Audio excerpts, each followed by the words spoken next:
سنے ہوں گے جب زلیخا نے حضرت یوسف علیہ السلام کے ناموں پر ہر جگہ لکھ دیا گیا تھا۔ مولانا مفتی سعد النجیب صاحب قاسمی دامت برکاتہ اور مفتی اعجاز صاحب رحمانی استاد حدیث جامعہ خانقاہ رحمانی منگیر سے وہ تشریف لا چکے ہیں۔ میرے محترم بزرگوں دوستو، میں نے آپ حضرات کے سامنے میں حدیث مبارکہ سے میں اول ما خلق اللہ ان الذین آمنوا وعملوا الصالحات کہ بے شک ہم نے ایمان لایا، بے شک جو لوگ ایمان لائے اللہ پر اور نیک عمل کرنے والے ہیں۔ اور حدیث میں آتا ہے انما المؤمنون اخوہ، تمام مسلمان بھائی بھائی ہیں، تمام مسلمان بھائی بھائی ہیں۔ اور پھر آتا المسلم اخو المسلم، مسلمان کو مسلمان بھائی ہے، ایک دوسرے کا مدد کرنے والا ہے۔ اول ما خلق اللہ، یعنی اللہ رب العزت و جلال نے انسانوں کو سب سے پہلے عقل کو پیدا فرمایا۔ ایک بہت بڑی نعمت ہے اللہ رب العزت نے عطا فرمایا۔ قرآن کریم میں ان الذین آمنوا وعملوا الصالحات سے کہ بے شک جو لوگ ایمان لائے اور نیک عمل کرتے ہیں تو عقل سے ہی کیا جاتا ہے۔ جنت میں عقل کے مطابق درجہ پائیں گے۔ حضرت عائشہ فرماتی ہے کہ ایک دفعہ اللہ کے نبی آقا نامدار جناب محمد رسول اللہ صلی اللہ علیہ وسلم سے، یا اللہ کے نبی صلی اللہ علیہ وسلم، لوگ قیامت کے دن جو مقام پائیں گے کس حساب سے پائیں گے؟ اللہ کے رسول سرکار دو عالم صلی اللہ علیہ وسلم نے ارشاد فرمایا کہ عقل وہ حیران ہو گئی۔ حضرت عائشہ صدیقہ رضی اللہ عنہ حیران ہو گئی، پریشان ہو گئی کہ کیسے ہر کسی انسان جنت میں پا جائیں گے۔ تو اللہ کے نبی نے فرمایا کہ عقل ہی سے انسان کو راستہ بتاتا ہے۔ اور اللہ کے نبی علیہ السلام نے فرمایا کہ عائشہ، عقل کو بھی استعمال کیا جاتا ہے، عقل کو بھی استعمال کیا جاتا ہے، دین اور دنیا کو دونوں کو استعمال کیا جاتا ہے، تبھی انسان جنت کا راستہ پا سکتے ہیں۔ اسی کو کہا گیا ہے لفظ کی دو قسم ہوتے ہیں، لفظ عقل معاش کہتے ہیں، دنیاوی اعتبار سے انسان چلتے ہیں، اور عقل معاش اس کو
اس لیے کہ آمنت باللہ و ملائکتہ و کتبہ و رسلہ والیوم الآخر، ایمان لایا اللہ پر، اس کے فرشتوں پر، ایمان لایا اللہ پر، اس کے فرشتوں پر، اس کی کتابوں پر، اس کی رسولوں پر، اور اس کے قیامت پر، اور اس کے تخدیر پر، اور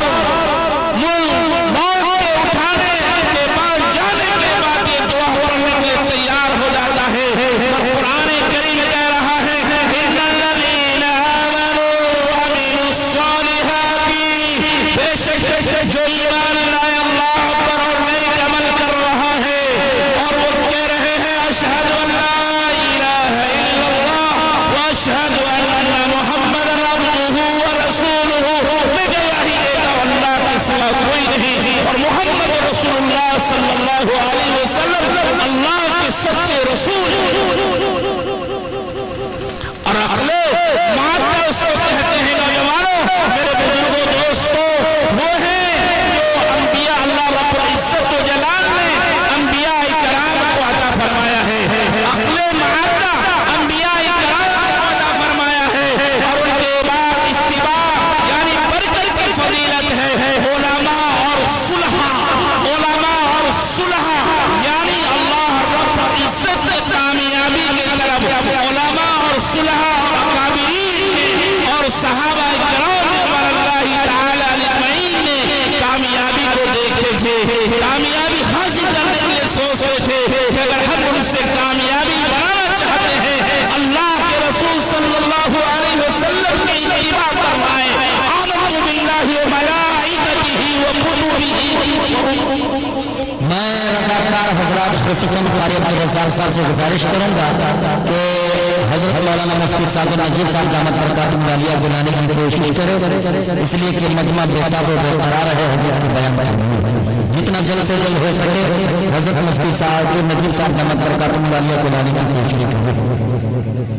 تو اللہ رب العزت نے ان کو کامیابی عطا فرمایا ہے۔ اگر کوئی انسان اللہ کی طرف اور وہ اصل معاشی اصل مادہ کو سوچتا ہے تو انسان دنیا کے اندر میں ناکام نہیں ہو سکتے ہیں بلکہ کامیابی ملیں گے۔ ایک بزرگ جا رہے تھے اور وہ جانے کی ایک آواز سنائی دی، وہ سنترا بیچنے والا سنترا بیچ رہا تھا اور سنترے سے آواز آئی اللہ اللہ اللہ، اور وہ بزرگ کہنے لگے یا سنترے سے آواز کہاں سے آ رہی ہے، اور کہا نہیں تجھے معلوم یہ سنترا بڑے چکنے ہیں، خوشگوار ہیں، اس لیے ان کی آواز آ رہی ہے۔ نوجوانوں جو اللہ والے ہوتے ہیں ان کی پہچان ہو جاتی ہے کہ اس طرح سے بھی اللہ کی آوازیں بولتی ہے، جو اللہ کے گھر ہوتے ہیں وہ مسجد سے عید کی آواز بولتی ہے، مسجد کی دیواریں کی آواز اڑتی ہے، مسجد کی منارے کی آواز اڑتی ہے، اس لیے کہ کہا گیا ہے عقل معاشی جو اللہ والے ہوتے ہیں اللہ کو پہچانتے ہیں، اور عقل معاشی کو نصیب ہوتا ہے، پہچاننے والے پہچان لیا تھا۔ زلیخا کا نام سنے ہوں گے، جب زلیخا نے حضرت یوسف علیہ السلام کے ناموں پر ہر جگہ لکھ دیا گیا تھا، اسی کو کہتے ہیں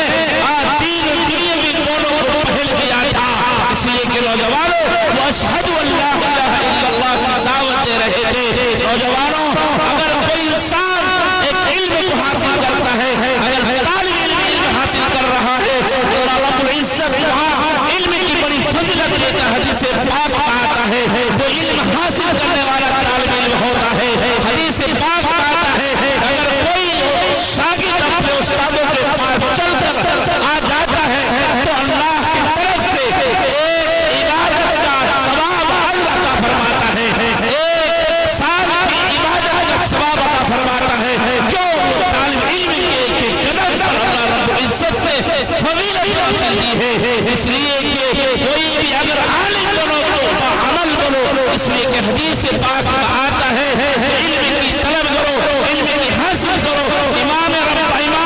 غزالی رحمۃ اللہ علیہ فرماتے ہیں کہ اللہ رب العزت نے فرشتوں کو متعین کرتا ہے، فرشتوں کو متعین کرتا ہے، یہ طالب علم مدرسے جا رہے ہیں، یہ طالب علم مدرسہ جا رہے ہیں، یہ طالب علم مکتب جا رہے ہیں، یہ طالب علم مسجد جا رہے ہیں، یہ مکتب میں پڑھنے والے ہیں، اللہ رب العزت نے ان کو علم سے نوازتا ہے، اللہ رب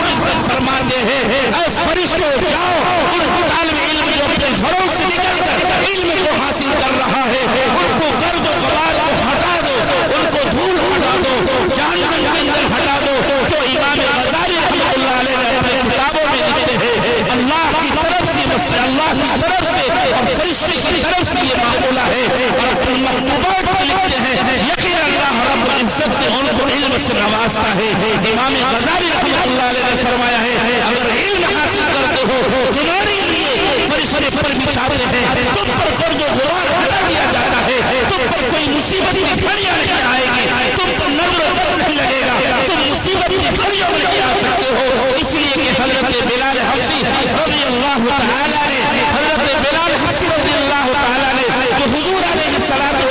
کا مقام سے بڑا تھا، کیوں تھا؟ حضرت بلال حبشی رضی اللہ تعالیٰ جو سیاہ تھا وہ حفصہ کے رہنے والے تھے اور اس کو سینہ سے سینہ لگایا جاتا تھا، اور حضرت بلال حبشی رضی اللہ تعالیٰ کو حقارت نظر سے دیکھا جاتا تھا، ان کو حقارت نظر سے دیکھا جاتا تھا، اس لیے کہ وہ حفصہ کے رہنے والے تھے، وہ ایمان نہیں لائے تھے۔ جب اس نے ایمان لایا، اس نے کلمہ پڑھا، اس نے نبی کی سنت کو اختیار کیا، نبی کے طریقوں کو اختیار کیا، اللہ رب العزت سے فرمانے لگا اے بلال تمہارا کون سا عمل ہے؟ تم کو حقارت کی نظر سے دیکھ رہے تھے مدینے کے اندر میں، تم کو حقیر کی نظر سے دیکھ رہے تھے، تم نے کون سا عمل کیا ہے؟ حضرت بلال حبشی نے کہا ہم تو کوئی عمل نہیں کرتے ہیں مگر تمہارا عمل دیکھ کر میں خوش ہوتا ہوں۔ حضرت بلال حبشی رضی اللہ تعالیٰ نے فرمایا اللہ کے نبی علیہ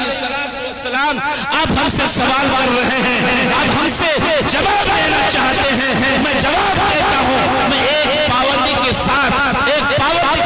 وہ عمل کرتا ہوں جو میں آپ کو بتا رہا ہوں، وہ عمل وہ وضو کر کے وہ 4 نکات 2 نکات نفل ادا کرتے تھے، نفل نماز پڑھا کرتے تھے، اور اس لیے ہی اللہ کے نبی علیہ السلام نے ارشاد فرمایا ہے تم نے صحیح جواب دیا ہے، وہ وضو تحیۃ الوضو کہا جاتا ہے جو اللہ نے اس کا بڑا مقام اور مرتبہ عطا فرمایا ہے۔ آج ہمارے نوجوان امت کے رہنے والے، ہمارے قوم رہنے والے ہم فساد کرتے ہیں، اپنی نمازوں پر ہم توجہ نہیں دیتے ہیں، اپنے دین پر توجہ نہیں دیتے ہیں، پر بلال حبشی رضی اللہ تعالیٰ کا دیکھیے ان کا طریقہ دیکھیے، جو مدینے کے اندر میں سیاہ فارغ تھا ان سے گلے لگانے سے انکار کرتے تھے، حقارت کرتے دیکھا جاتا تھا، جب اس نے اسلام قبول کیا اس سے ان سے تمام امت نے محبت دیا، اور صحابہ کرام رضوان اللہ تعالیٰ علیہ اجمعین نے ان سے محبت کرنے لگے۔ حضور علیہ السلام حضرت بلال اور حضور علیہ السلام سے آگے کیسے چلے میرے محترم بزرگوں دوستو، اس کا اوقات اس کا حال یہ ہے کہ حضرت بلال حبشی رضی اللہ تعالیٰ نبی علیہ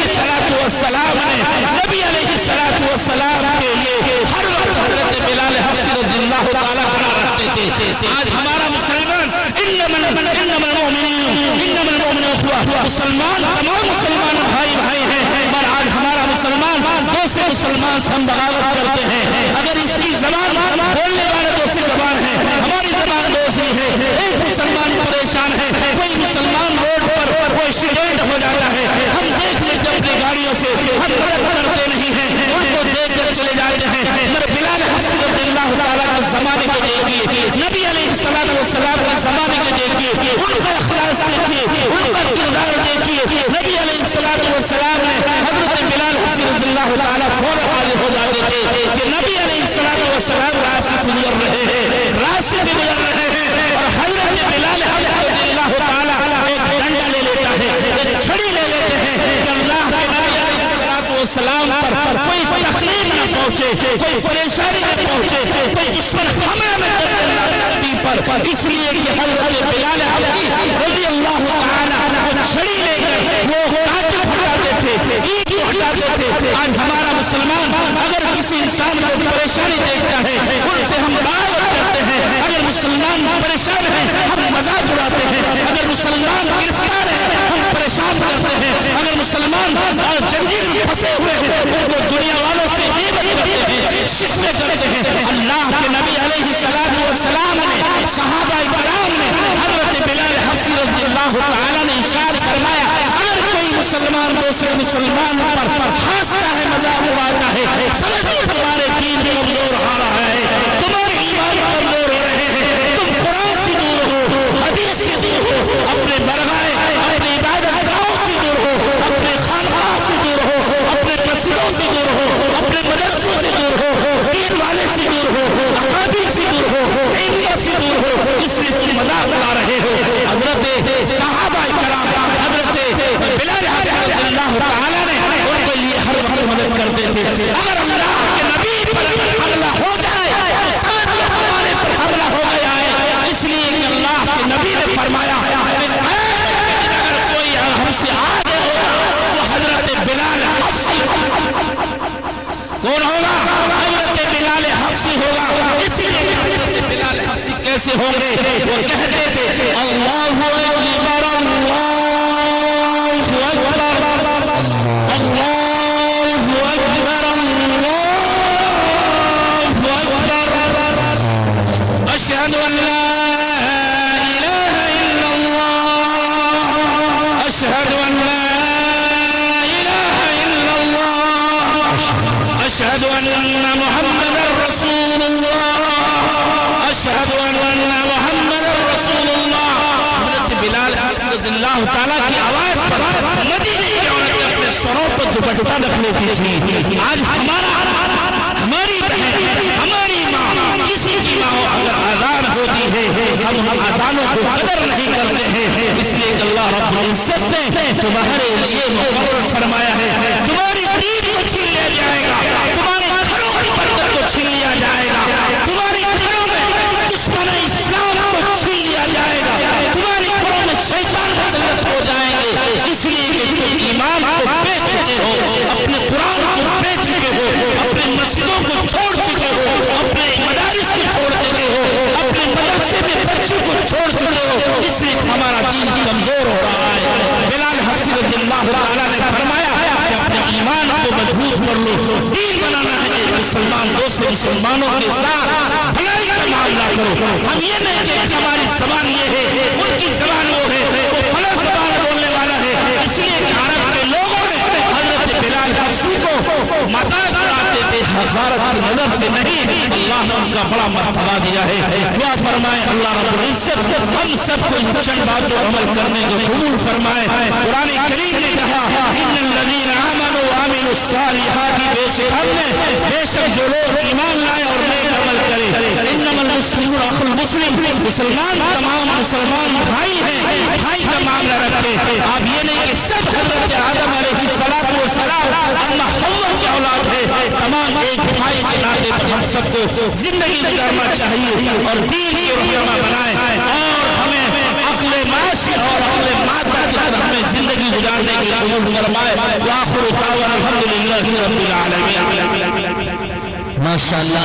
بہت خوب یہ تھے جناب مولانا جاوید اشرف صاحب مدثر العالی جو آپ ہی کے اس آبادی سے تعلق رکھتے ہیں بہت ہی قیمتی باتیں ہم سب کے سامنے پیش کر رہے تھے اللہ ہم سب کو عمل کی توفیق عطا فرمائے آئیے میرے دوستوں اس عظیم شخصیت کے نام کے سہارے میں بار بار آپ حضرات کو متنبہ کر رہا ہوں اب عنقریب ان کی آمد ہونے والی ہے اس سے قبل میں آپ حضرات کو تازہ دم کرنے کے لیے آپ حضرات کو بیدار مغز کرنے کے لیے محفل میں رونق پیدا کرنے کے لیے شعر و شاعری کا سہارا لیتے ہوئے نعت و نظم کی